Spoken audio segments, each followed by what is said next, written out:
Mapenzi ugonjwa wa fahamu huu, mapenzi yanatesa tu mjue.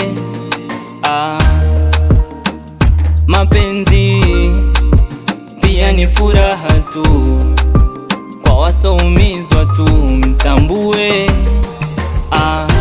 Wengi wanapenda pasipopendwa, wanadanganyana eti wamepagawa na mapenzi.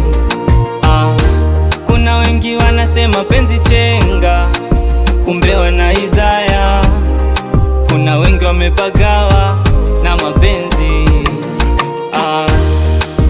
Oh baby, nimekumisi na ndo maana siishi kulilia penzi. Oh my love, wewe ndio mboni, na ndo maana vumbi laingia machoni. Kukujua wewe ilikuwa kwangu historia, nikasema we wa milele. Labda tu ni vile ukuweza vumilia umaskini wangu kenda kwa wale. Achana tu na magari majumba,